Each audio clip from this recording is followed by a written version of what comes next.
La voz de los protagonistas. En Contextos. Y ya está con nosotros el psicólogo Antonio Miranda en este contexto psicológico. ¿Cómo estás, Toño? Bienvenido, buenos días. Bien. ¿Y ustedes? Buenos días. Oye, ¿el calor nos afecta emocionalmente? Es un detonante. Sí, es un detonante. Sí, ¿verdad? O sea, estamos de otro talante, de otro ánimo. En la hora que la gente, pudiéramos decirlo entre comillas, está más neurótica es a la 1:45 de la tarde. Porque es el calor. ¿A la 1:45 con 20 segundos? 1:45, de 1:45 a 2:30. Es que es el segmento donde pasan por los hijos. Entonces, los taxis, los Uber ya están en movimiento y el transporte público está en movimiento, pero a ese se le agregan las personas que van entrando al tráfico. Entonces, es decir, aumenta la temperatura. Claro, y aparte hay un factor bien interesante, que tienes otra necesidad básica sin cubrir, la gente va con hambre.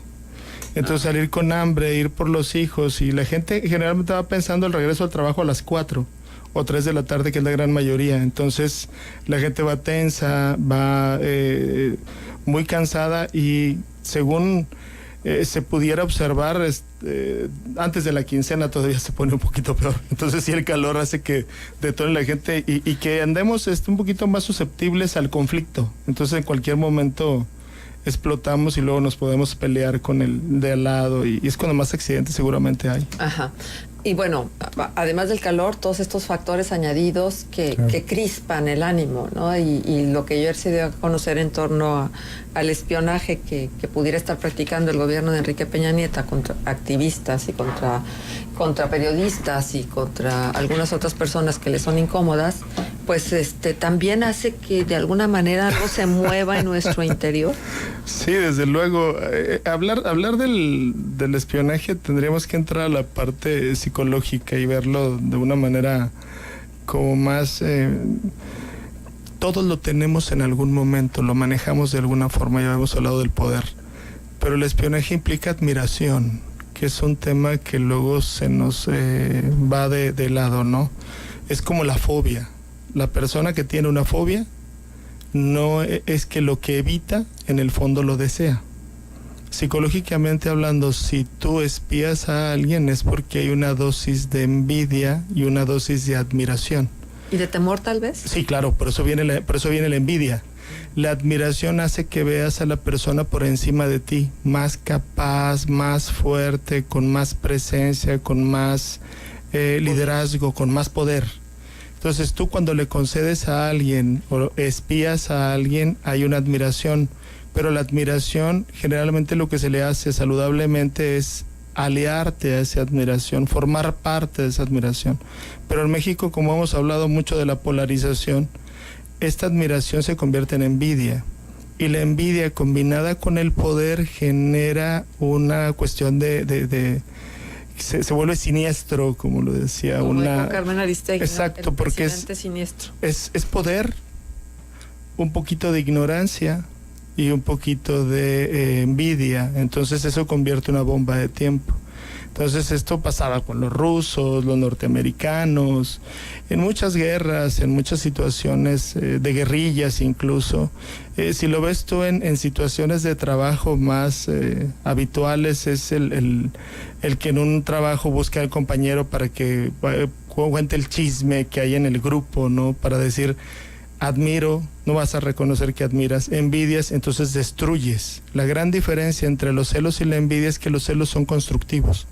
No, espérame, pero cuando hay una celotipia, por ejemplo, ya que es un desorden patológico, y que también se recurre mucho a este tema del espionaje y la investigación, alguien decía que hay una diferencia entre espiar e investigar. Yo creo que son sutilezas y eufemismos, no.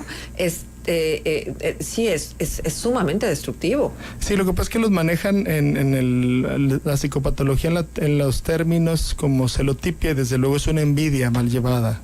O sea, ya es el extremo de la envidia. La envidia destruye. O sea, tú tienes que destruir al personaje admirado. Pasa como con este admirador de John Lennon, ¿no? El que lo mata es su admirador número uno. Entonces llega un momento en que la envidia, no podemos existir tú y yo. Te tengo que eliminar. ¿Y hay una diferencia entre admiración y reconocimiento? Sí, claro. Sí, porque finalmente creo que lo que hace el gobierno es reconocer la influencia y el poder que tienen algunos activistas y algunos periodistas sobre las personas, y entonces eso hace que quieran cooptarlos o que quieran conocer su entraña, sus debilidades, porque finalmente el espionaje también va por eso, conocer las debilidades del otro, digo, lo que le pasó a Pedro Ferriz de Con, por ejemplo, sí, o lo que le ha pasado a otro tipo de personajes, como para ponerlos en evidencia y entonces decirles, ya ven, no eran tan buenos, o conocer la agenda de temas que están manejando los periodistas y los activistas como para poder interceptar algunas acciones o para poder tener esta omnisciencia de saberlo todo para poder dominar, porque pues información es poder. Implica una carencia, o sea, psicológicamente hablando implica una carencia. O sea, tú te adelantas a que te van a dañar, entonces pones al adversario en tu mismo nivel de ignorancia. Entonces tratas de adivinar, te formas de un equipo para adelantarte al golpe, pero lo único que revelas es una incapacidad y sobre todo una falta de tiempo en la estrategia. Me parece que esta estrategia es de los años 70, ¿no? De Gutiérrez Barrios y todo esto. Tenemos una sociedad con Twitter, tenemos una sociedad con Facebook, tenemos una sociedad como más conectada, más informada. Entonces haz de cuenta que ahí es donde te exhibes y donde te ves poco.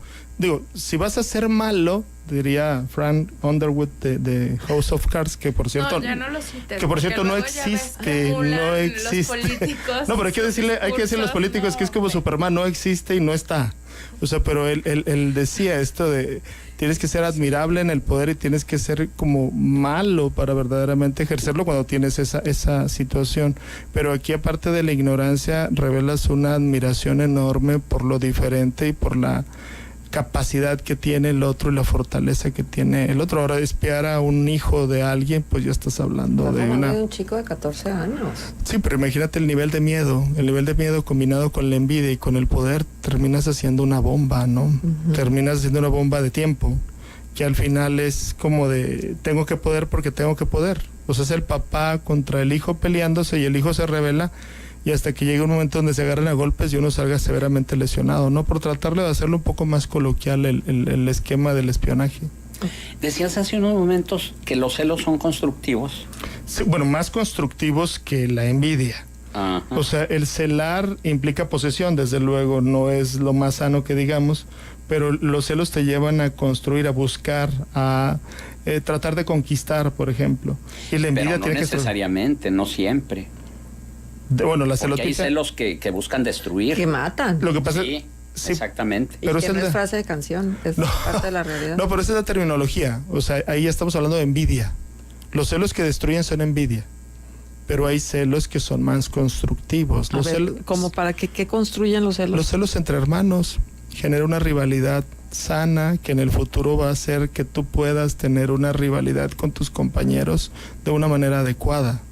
O sea, puede haber una convivencia, pero una rivalidad, ¿sí? O sea, es ganamos, perdimos, pero estamos. Pero no se va gestando si tú pierdes, por ejemplo, en una lucha de poder, en este sentido, dentro de la familia, no se va gestando un cierto resentimiento que a la larga traiga efectos indeseables, esos celos. O sea, es que celos siempre lo asociamos a algo negativo. Sí, es el poder. Lo que pasa es que estamos en una sociedad violenta. El otro día me preguntaba una persona en la calle, dice, oye, ¿de veras si 100% de los hombres somos machistas? Sí, 100%, porque estamos constituidos así. O sea, hay alguien que manda, esa es nuestra estructura social. Y los celos en esta estructura son funcionales. Oye, ¿son sanos? No, no son sanos, pero es lo que está. O sea, el celo es control, viene a partir de la situación de eres mi posesión. Hay una cosificación del otro. Bueno, pero no se puede generalizar, decir que todos los hombres somos 100% machistas, ¿no? Yo creo que sí, porque estamos construidos en una sociedad machista. O sea, no podemos estar fuera de. Un hombre en algún momento de su vida ha ejercido violencia, incluso contra él mismo, ¿no? Pero se han roto esos paradigmas, ¿no? Digo, me refiero en los casos extremos, y digo, yo conozco una gran cantidad de casos de los que les dicen mandilones, ¿sí? Porque de alguna manera congenian con la esposa, ¿sí? Y de alguna manera forman una sociedad entre los dos, y ahí no hay una relación de dominio de uno sobre otro. Claro, lo que pasa es que el mandilón, por decirlo de una manera que es un término pues discriminatorio, Claro. el mandilón es en realidad una persona que busca la equidad, pero en el fondo todos los hombres tenemos estructuras violentas, ¿no? Vamos a un restaurante y la cuenta se la dan a un hombre. Vamos a abrir la puerta, una mujer no abre la puerta. O sea, son conductas que están normalizadas, pero son conductas machistas. De hecho, la caballerosidad es machista. Digo, dice la gente, es que estamos exagerando. No, es que es una estructura machista, o sea, donde el hombre va primero y la mujer va después, ¿no? No, ¿y por qué no lo ves mejor donde el hombre pretende proteger a la mujer? la protección de que de la inutilidad de la mujer. No, de los riesgos que puede haber en el ambiente. De hecho, se ha escrito mucho, ¿no?, con respecto a ese tema de de lo que tiene que ver con conductas machistas y lo que tiene que ver con gestos más bien como de educación tradicional, de atención hacia alguien, ¿no? Sí. Porque no es propiamente que se le inhabilite a la mujer, sino es como un gesto de atención hacia esa persona, ¿no? Y las posturas de, bueno, las que yo he leído de mujeres feministas dicen, es mi decisión permitir o no esos gestos de caballerosidad, porque desde mi postura, según algunas feministas, esto no representa y no la inhabilita absolutamente de nada, al contrario, acepta ese gesto como de atención hacia ella. Sí, cuando se acepta en función de la decisión, o sea, aquí pasamos por la decisión y sí seremos conscientes de esa decisión, o sea, ese es el punto. O sea, tú para que el machismo está dentro, o sea, es parte, se suda, pero tú, ¿cuántas mujeres que nos están escuchando, cuántas parejas que nos están escuchando verdaderamente saben que ahí se tiene que decidir? Claro. Y por educación, luego la educación es machista. Bien eso, el hecho de cederle a la mujer su poder de decisión, es eso lo que se debe de prevalecer, lo que debe de continuar. Bueno, y sin apartarnos de los temas, porque es que además todo se interconecta, ¿no? O sea, la verdad de las cosas es que la conducta humana es así, son vasos comunicantes donde una cosa tiene que ver con la otra siempre. Hablábamos de esto del espionaje y creo que lo que se nos queda es como una sensación de vulnerabilidad, de pensar que hay alguien que le interesa, que le pudiera interesar qué haces, cómo lo haces, etcétera. Ya me imagino a estos líderes, a estos activistas, a esta gente que está metida ya en temas de por sí peligrosos, o temas que tocan muchos callos, como se dice luego, y que entonces representan un peligro para alguien, porque creo que también esto es una respuesta al peligro que ven en el actuar del otro. Sí, claro. Y entonces lo que hay que hacer es controlarlo, acotarlo, arrinconarlo, para que no siga haciendo eso que a mí me representa un peligro. Sí, esto lo podemos ver, yo siempre he tratado de hacer como que la comparación de lo social con lo individual, que es muy parecido. Imagínate una persona que está reprimida constantemente. Es una persona que está vulnerada totalmente, que todo el momento es no hagas, no digas, si haces te castigo.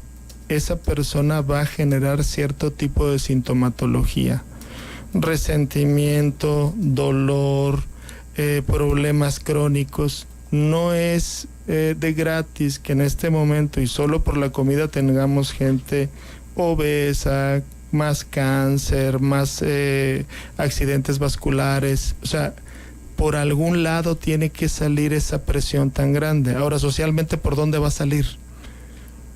O sea, estamos muy cerca, muy cerca, digo, y no se trata aquí de ser alarmistas, pero muy cerca de estallidos sociales importantes, ¿no?